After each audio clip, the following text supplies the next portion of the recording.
Carlos ہمت کر کے اٹھ کھڑا ہوا، ایک بھرپور نگاہ اس نے ان فرانسیسیوں پر ڈالی، پھر مجدد الدین کو مخاطب کر کے کہنے لگا، امیر، میری آپ سے گزارش ہے کہ ان سب کے سر تن سے جدا کر دیے جائیں۔ کارلوس کے ان الفاظ کے ساتھ ہی مجدد الدین نے اپنے چھوٹے بھائی شمس الدین کو سر ہلا کے مخصوص اشارہ کیا، جس پر وہ مسکراتے ہوئے سنبھل گیا۔ اپنے کچھ مسلح جوانوں کو وہ حرکت میں لایا۔ وہ ان سارے فرانسیسیوں کو سرکنڈوں کے ایک بڑے اور گھنے جھنڈ کے پیچھے لے گئے اور ان سب کا خاتمہ کر دیا گیا۔ جب ایسا ہو چکا تب مجدد الدین نے شمس الدین اور اپنے امزاد ابن زاہد کو اپنے قریب بلایا اور انہیں مخاطب کر کے کہنے لگا، اب یہ کہو کہ ان لڑکیوں کی ماں، بھائیوں اور بہن کی لاشیں تم نے کہاں رکھی ہیں؟ جواب میں ابن زاہد کہنے لگا، بھائی، ان کی لاشیں یہاں سے بائیں جانب ہم نے ایک جگہ رکھ کر اوپر چادریں ڈال دی ہیں۔ اس پر مجدد الدین بڑے دکھ کا اظہار کرتے ہوئے کہنے لگا، تم دونوں بھائی ایسا کرو، اپنے کچھ لشکریوں کو اپنے ساتھ لے جاؤ، یہ مرنے والوں کے بہت سے گھوڑے ہیں، ان لاشوں کو ان گھوڑوں پر رسیوں کے ساتھ باندھ دو، پھر یہاں سے کوچ کریں۔ اس پر شمس الدین نے پھر مجدد الدین کو مخاطب کیا، بھائی، اس کارلوس اور دونوں لڑکیوں کا کیا کریں گے؟ ان کو فی الحال بھول جاؤ، جو میں نے کہا ہے وہ کرو۔ کارلوس کی گفتگو سے میں نے اندازہ لگایا ہے کہ یہ اپنے اہل خانہ کے ساتھ الربا کا رخ کر رہا تھا، شاید وہاں کسی کے ہاں یہ پناہ لینا چاہتا تھا۔ یہ اس سمت کیوں آیا؟ فرانسیسی نائٹوں نے اس کا کیوں تعاقب کیا؟ کیوں اس کے اہل خانہ کا تعاقب کیا؟ یہ ساری تفصیل تو اس سے بعد میں پوچھیں گے، پہلے جس طرح میں نے کہا ہے اس طرح کرو تاکہ یہاں سے کوچ کریں۔ مجدد الدین کے ایسا کہنے پر شمس الدین اور خلتخ بن زاہد کچھ جوانوں کو لے کر اور کچھ گھوڑے پکڑ کر بائیں جانب چلے گئے۔ پھر مجدد الدین کارلوس کے پاس آیا اور دھیمے لہجے میں اسے مخاطب کر کے کہنے لگا، میرے محترم، میں نے اپنے کچھ ساتھیوں کو بھیجا ہے، وہ آپ کے اہل خانہ کی لاشیں گھوڑوں پر رکھ کر لے آئیں گے۔ آپ ذرا اپنی دونوں بچیوں کو سمجھائیں کہ صبر اور تحمل سے کام لیں، جو ہونا تھا وہ ہو چکا، اسے واپس نہیں لایا جا سکتا۔ لاشوں کو لانے کے بعد یہاں سے کوچ کیا جائے گا، کسی ٹھکانے پر جا کر میں آپ سے اس حادثے کی ساری تفصیل جاننا چاہوں گا۔ کارلوس نے مجدد الدین کا شکریہ ادا کیا۔ دونوں بچیوں کو اس نے اپنے ساتھ لپٹا لیا، جو ابھی تک ہلکے ہلکے بین کر کے رو رہی تھیں۔ جب گھوڑوں پر ان کے اہل خانہ کی لاشیں وہاں لائی گئیں تو وہ ایک بار پھر دھاڑے مار کر رونے لگی تھی۔ پھر کارلوس نے ان کو سنبھالا دیا۔ پھر اس کے بعد ان تینوں باپ بیٹیوں اور ان کے اہل خانہ کی لاشوں کو لے کر مجدد الدین اپنے لشکر کے ہمراہ فرانسیسیوں کے فالتو گھوڑے لے کر پھر الربا شہر کی طرف بڑھ رہا تھا۔ جب وہ الربا شہر کے نواح میں پہنچے تو انہوں نے دیکھا وہاں دور تک خیموں کا ایک شہر آباد تھا۔ مجدد الدین اپنے بھائی شمس الدین اور اپنے امزاد خلتخ بن زاہد کے ساتھ اپنے مسلح دستوں کو لے کر جب اس خیمہ گاہ میں داخل ہوا تو لشکری اپنے خیموں سے نکل کر بڑے احترام، بڑی عقیدت اور ارادت مندی کے ساتھ مجدد الدین کے اس بھائی اور امزاد کا استقبال کر رہے تھے۔ یہاں تک کہ ایک جگہ مجدد الدین رک گیا، اپنے گھوڑے سے اتر گیا، اس کی طرف دیکھتے ہوئے شمس الدین اور خلتخ بن زاہد بھی اتر گئے، اس لیے کہ ایک شخص اپنے کچھ ہمراہیوں کے ساتھ سامنے آیا، جسے دیکھتے ہی مجدد الدین نے اسے اپنے گلے لگا لیا تھا۔ مجدد الدین سے ملنے کے بعد وہ شخص اور اس کے ساتھی شمس الدین اور خلتخ سے مل رہے تھے۔ پھر جو شخص اپنے ہمراہیوں کے ساتھ مجدد الدین کے استقبال کو آیا تھا اسے مجدد الدین ایک طرف لے گیا۔ جو کچھ کارلوس اور اہل خانہ پر بیتی تھی اس کی تفصیل اس سے کہی۔ دونوں نے آپس میں مل کر کوئی معاملہ طے کیا۔ پھر مجدد الدین مڑا اور اپنے بھائی شمس الدین کو مخاطب کر کے کہنے لگا، شمس الدین، تم دونوں بھائی کارلوس کی دونوں بیٹیوں کو لے جاؤ، انہیں آرام کی ضرورت ہے۔ 2 لشکری تمہارے ساتھ جاتے ہیں، یہ تمہیں اس خیمے کی نشاندہی کر دیں گے۔ یہ خیمہ ان خیموں میں سے ایک ہے جس کا اہتمام ہم نے آنے والوں کی رہائش کے لیے کیا ہے۔ پھر مجدد الدین اپنے بھائی شمس الدین کے قریب ہوا اور اس کے کان میں سرگوشی کرنے لگا، شمس الدین، خیمے میں ان کے آرام، ان کی ضرورت کا ہر خیال رکھنا۔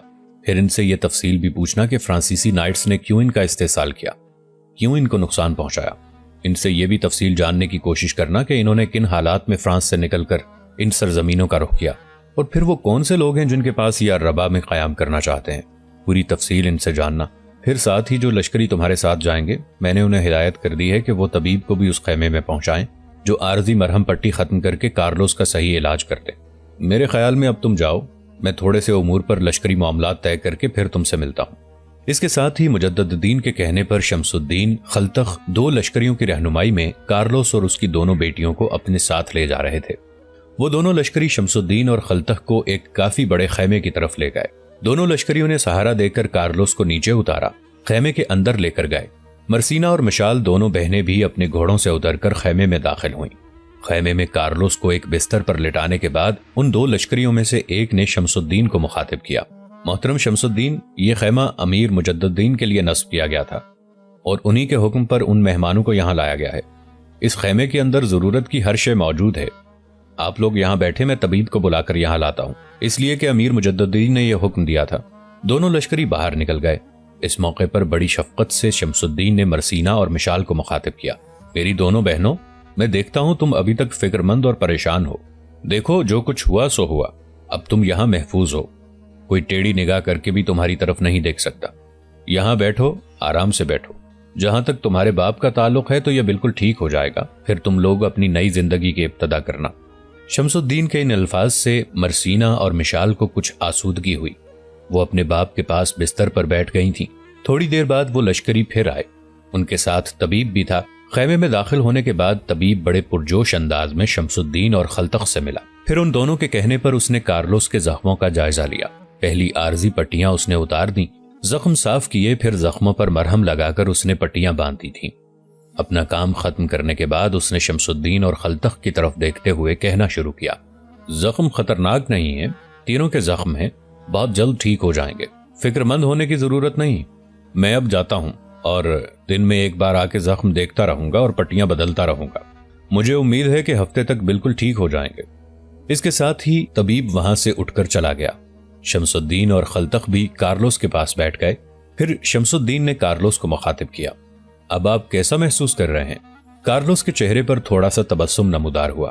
وہ کہنے لگا، اب میں محسوس کرتا ہوں کہ میں بچ گیا ہوں اور مجھے زندہ رہنے کا حق ہے۔ میں سمجھتا ہوں جب تک زندہ رہوں میں آپ دونوں بھائیوں اور امیر مجدد الدین کا احسان نہیں اتار سکوں گا۔ اس بار شمس الدین نے موضوع بدلتے ہوئے گفتگو کا آغاز کیا، اگر آپ برا نہ مانیں، آپ کو تکلیف نہ ہو، تو کیا آپ بتائیں گے کہ کن حالات میں آپ نے ان سرزمینوں کا رخ کیا؟ فرانس سے کیوں نکلے؟ ادھر آنے کا کیا مقصد تھا؟ فرانسیسی تیغزنوں نے کیوں آپ کا تعاقب کیا اور کیوں آپ کے اہل خانہ کو قتل کیا؟ جواب میں کارلوس نے ایک گہری نگاہ اپنے قریب بیٹھے شمس الدین اور خلتخ پر ڈالی، پھر اس نے دکھ بھرا لمبا سانس لیا۔ اس کے بعد شمس الدین کی طرف دیکھتے ہوئے کہنے لگا، اگر تم دونوں برا نہ مانو تو کیا میں تم دونوں کو بیٹا کہہ کر مخاطب کر سکتا ہوں؟ جواب میں جب مسکراتے ہوئے شمس الدین نے اسبات میں گردن ہلائی، تب کارلوس کسی قدر اطمینان کا اظہار کرتے ہوئے پھر کہہ رہا تھا، پہلے تم لوگ مجھے اپنے سلطان نور الدین کے متعلق تھوڑی سی تفصیل اور اس الربا شہر کی فتح کے متعلق روشنی ڈالو۔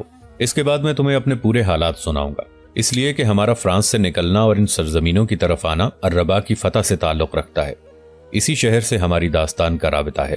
کارلوس کی اس گفتگو کے جواب میں شمس الدین نے سوچا، پھر خیمے میں اس کی آواز سنائی دی، کارلوس میرے محترم، جہاں تک ہمارے سلطان نور الدین کا تعلق ہے تو وہ سلطان عماد الدین کا بیٹا ہے۔ سلطان عماد الدین کا نام تم لوگوں نے سن رکھا ہوگا۔ سلطان نور الدین کے 3 بھائی ہیں، سب سے بڑا سیف الدین، اس کے بعد نور الدین، پھر قطب الدین، اور پھر نصر الدین، اور پھر نصرت الدین۔ عماد الدین کی وفات کے بعد حلب کا سلطان نور الدین بنا۔ عماد الدین سے پہلے اور ان کے دور میں ان سرزمینوں میں صلیبیوں کا دور دورہ تھا۔ گو سلطان عماد الدین نے صلیبیوں پر حملہ آور ہوتے ہوئے ان سے ارقا اور بحرین، مارات النعمان، کفرتاب اور الربا چھین لیے تھے، لیکن اس کے بعد صلیبیوں نے پھر ایک ہلچل مچا دی۔ جن دنوں سلطان عماد الدین نے الربا شہر کو فتح کیا تھا، وہاں کا حکمران ایک فرانسیسی صلیبی جوسلین تھا۔ الربا جب فتح ہو گیا تو جوسلین بھاگ کر دریائے فرات کے مغرب میں واقع تل باشر شہر میں جا کر مقیم ہو گیا۔ سلطان عماد الدین کی وفات کے بعد جوسلین نے پھر سر اٹھایا۔ جس وقت سلطان عماد الدین نے الربا شہر کو فتح کیا تھا، اس وقت الربا شہر میں ارمنی نصرانیوں کے علاوہ اور بہت سے نصرانی تھے، جن سے کوئی باز پرس نہ کی گئی، اور سلطان عماد الدین نے بڑی فراخ دلی سے کام لیتے ہوئے انہیں عام امان دیتے ہوئے شہر کے اندر زندگی بسر کرنے کا موقع دیا۔ سلطان عماد الدین کی وفات کے بعد جوسلین نے الربا شہر کے اندر جو ارمنی نصرانی تھے ان کے ساتھ ساز باز کی اور الربا شہر پر شبخون مارا، اور شہر کے اندر جو مسلمانوں کا لشکر تھا اس کو رونتا ہوا شہر کے اندر داخل ہو گیا۔ اس موقع پر مسلمانوں نے بڑی عقل مندی کا ثبوت دیا اور شہر سے نکل کر قلعے کے اندر چلے گئے۔ اس طرح شہر کے اندر جو مسلمان تھے ان کی تعداد زیادہ قلعے کے اندر محصور ہو گئی۔ انہوں نے جوسلین سے مقابلہ کرنا شروع کر دیا۔ ساتھ ہی اس واقعے کی اطلاع انہوں نے اپنے موجودہ سلطان نور الدین کو کر دی۔ نور الدین ایک لشکر جرار لے کر اس شہر پر حملہ آور ہوا، جوسلین سے مقابلہ کیا۔ جوسلین کو بدترین شکست ہوئی۔ اس کے بڑے بڑے سورما اس جنگ میں کام آئے اور جوسلین خود بیس بدل کر فرار ہونے میں کامیاب ہو گیا۔ ان دنوں سلطان نور الدین کا بڑا بھائی سیف الدین، جسے سیف الدین غازی بھی کہتے ہیں، موصل کا والی تھا۔ اسے جب پتہ چلا کہ صلیبیوں نے الربا پر یلغار کر دی ہے اور اس کا چھوٹا بھائی نور الدین الربا پر حملہ آور ہونے کے لیے نکلا ہے، تو وہ بھی ایک بہت بڑا لشکر لے کر موصل سے روانہ ہوا۔ لیکن اسے راستے میں خبر ہوئی کہ نور الدین نے صلیبیوں کو بدترین شکست دینے کے بعد الربا شہر پر دوبارہ قبضہ کر لیا ہے، تو وہ موصل لوٹ گیا۔ محترم کارلوس، یہ چند برس پہلے کا واقعہ ہے اور اب سلطان نور الدین نے اپنی طاقت اور قوت میں خوب اضافہ کر لیا ہے۔ شمس الدین مزید کچھ کہنا چاہتا تھا کہ اس سے پہلے ہی کارلوس بول پڑا۔ وہ کہنے لگا، میرے عزیز بیٹو، اب اس سے آگے ہماری داستان شروع ہوتی ہے۔ قصہ دراصل یوں ہے کہ عیسائی دنیا میں 5 شہروں کو مقدس خیال کیا جاتا ہے، ایک یروشلم، دوسرا روم، تیسرا قسطنطنیہ، چوتھا انطاکیہ اور 5واں الربا۔ یہ شہر فی الحقیقت بے حد اہم تھا اور صلیبی اس کو اپنا مستقر بنا کر پورے عرب اور شام پر قبضہ کرنے کے خواب دیکھ رہے تھے۔ یہاں تک کہنے کے بعد کارلوس رکا، پھر وہ اپنا سلسلہ کلام جاری رکھتے ہوئے کہہ رہا تھا، میرے عزیزو، تمہارے سلطان عماد الدین نے جب یہ شہر صلیبیوں سے چھینا تو یروشلم کے اہل فرنگ کو اس کا بڑا سخت صدمہ ہوا اور اسی وقت سے یورپ میں صلیبی جنگ کے متعلق گفتگو ہونے لگی تھی۔ تاہم جوسلین چونکہ الربا سے بھاگ کر تلباشر میں جا کر اپنی قوت جمع کر رہا تھا، لہٰذا یورپ والوں کو یہ ڈھارس تھی کہ ایک نہ ایک دن عماد الدین کو بھگا کر جوسلین اپنی کھوئی ہوئی طاقت، قوت اور حکومت کو بحال کرنے میں کامیاب ہو جائے گا۔ لہٰذا عماد الدین کے مرنے کے ساتھ ہی یورپ والوں کی شہ پر فرانسیسی نیاد جوسلین نے الربا پر حملہ کر دیا۔ وہ ان علاقوں میں صلیبی عزت اور توقیر کو بحال کرنا چاہتا تھا، لیکن عماد الدین کے بعد تمہارے نور الدین زنگی نے جب الربا میں جوسلین کو ذلت آمیز شکست دیتے ہوئے اس پر پھر قبضہ کر لیا تو اس سے پورے یورپ میں غم و حزن اور غصے کی ایک لہر دوڑ گئی۔ اس لہر، اس دکھ، اس غم میں اس وقت مزید اضافہ ہو گیا جب الربا سے کچھ ارمنی پادری یورپ گئے اور انہوں نے پوپ کی خدمت میں حاضر ہو کر نصرانی دنیا کے خلاف الربا میں دکھ بھری کہانیاں سنانا شروع کر دیں۔ ان علاقوں کے عیسائیوں کی سفارت کا پرعلم بیان سن کر پوپ کی آنکھوں میں کہتے ہیں سبیل اشک رواں ہو گیا اور اس نے اعلان کر دیا کہ ارض مقدس نصرانیوں کی مدد کرنا خداوند یسوع کے سارے نام لیواؤں کا فرض اولین ہے۔ اگر وہ اس وقت نہ اٹھے تو یروشلم کو بھی اپنے ہاتھوں سے گوا بیٹھیں گے۔ پوپ کا یہ اعلان گویا ان علاقوں میں کھلم کھلا اور اعلانیہ صلیبی جنگ کا اعلان تھا جس نے سارے یورپ میں ہلچل اور جنگ کا ہیجان برپا کر کے رکھ دیا۔ حالات کی ستم ظریفی دیکھیے کہ انہی دنوں یورپ میں ایک راہب اٹھا، اس کا نام سینٹ برنارڈ تھا اور اس کی مسحور کن شخصیت اور شعلہ بیانی نے سارے یورپ میں آگ لگا کے رکھ دی تھی۔ یہ سینٹ برنارڈ برگنڈی کے ایک امیر کا بیٹا تھا اور لگاتار 15 برس سے راہبانیت کی زندگی گزار رہا تھا۔ یہاں وقت کی بدترین ستم ظریفی یہ بھی سامنے آتی ہے کہ پہلی صلیبی جنگ کے شعلوں کو ہوا دینے والا بھی ایک راہب پیٹر تھا، تو دوسری صلیبی جنگ پر بھی اہل یورپ کو آمادہ کرنے والا ایک راہب سینٹ برنارڈ ہی اٹھا۔ گویا تاریخ اپنے آپ کو دہرا رہی تھی۔ سینٹ برنارڈ کی دھواندار تقریروں نے یورپ میں وہی کیفیت پیدا کر دی جو گزشتہ صلیبی جنگ سے پہلے پیدا ہوئی تھی، بلکہ فی الحقیقت اس سے بھی بڑھ کر جوش پیدا ہو گیا اور ادنا طبقے سے لے کر بادشاہوں تک مسلمانوں کے خلاف غیظ و غضب کی ایک لہر اٹھ کھڑی ہوئی۔ نوبت یہاں تک پہنچی کہ فرانس کے ایک شہر ویزلی جہاں کے ہم رہنے والے ہیں، وہاں عیسائی دنیا کا ایک زبردست اجتماع ہوا جہاں نہ صرف عام لوگوں کا بے پناہ ہجوم تھا بلکہ امراء طبقے کے لوگ بھی بڑی کثرت سے اس میں شریک ہوئے تھے۔ یہاں تک کہ فرانس کا بادشاہ لوئی ہفتم خود اس اجتماع میں شامل ہوا۔ اس اجتماع میں ساری فضائیں جنگی نعروں سے گونج رہی تھیں اور غیظ و غضب میں بھرے لوگ فی الفور کسی فیصلے پر پہنچنا چاہتے تھے۔ اس پرجوش فضا میں راہب سینٹ برنارڈ نے ایک ایسی اثر انگیز تقریر کی کہ لوگوں کے دل دہل گئے۔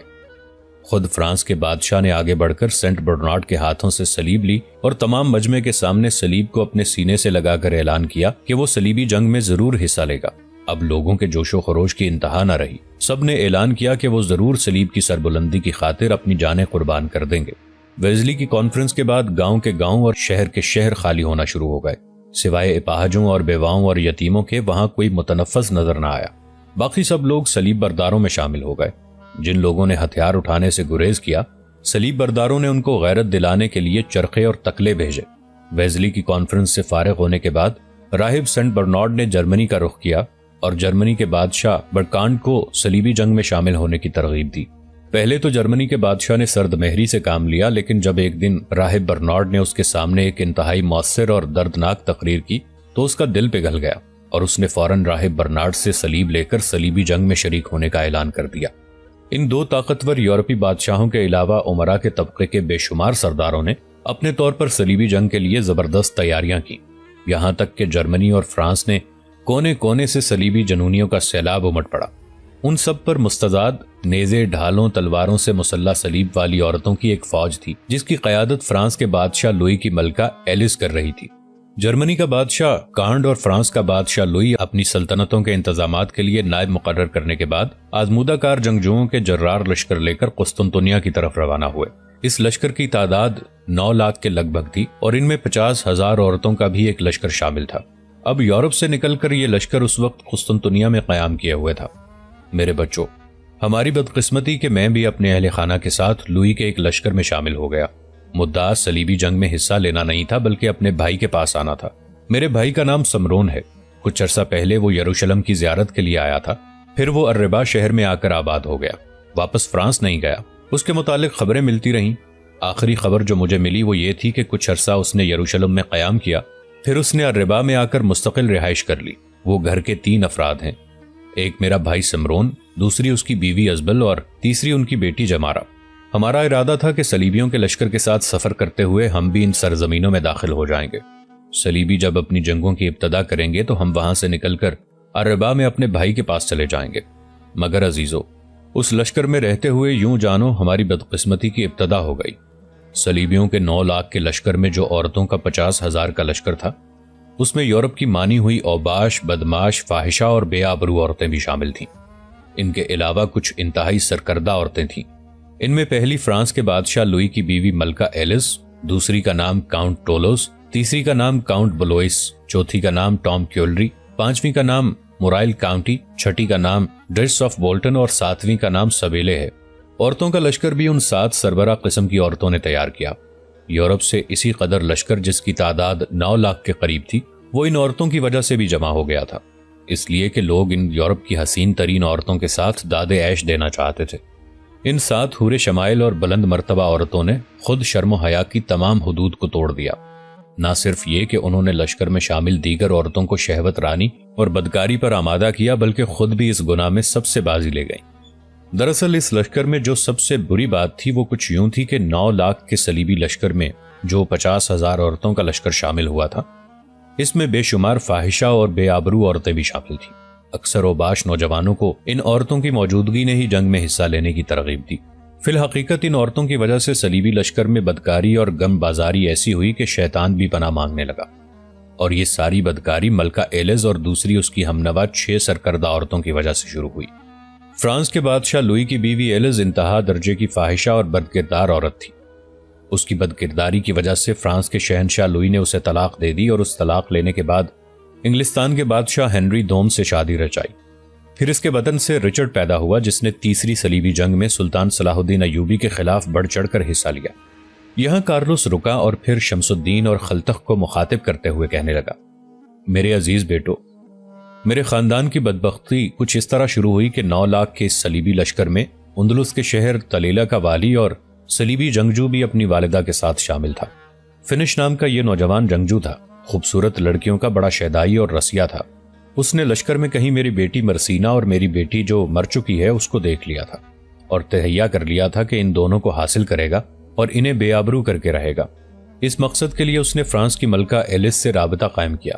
وہ اس کا بڑا چہیتا تھا، لہٰذا ایلز نے میری طرف پیغام بھجوایا کہ میں اپنی دونوں بیٹیوں کو ففش کے سامنے پیش کر دوں۔ میری غیرت نے یہ گوارا نہ کیا کہ میں خود ہاتھوں سے اپنی بیٹیوں کو بے آبرو ہونے دوں، لہذا صرف اور صرف اپنی بیٹیوں کی عزت بچانے کے لیے میں بھاگ نکلا۔ اس وقت 9 لاکھ کے صلیبی لشکر نے قسطنطنیہ میں قیام کر رکھا تھا، لہذا قسطنطنیہ سے رات کے پچھلے پہر ہم کچھ اس طرح بھاگے کہ کسی کو خبر نہ ہوئی۔ کافی فاصلہ ہم نے بغیر کسی خطرے کے طے کر لیا، لیکن ہمیں یقین تھا کہ ہمارا تعاقب ضرور کیا جائے گا۔ وہی ہوا جس کا خدشہ تھا۔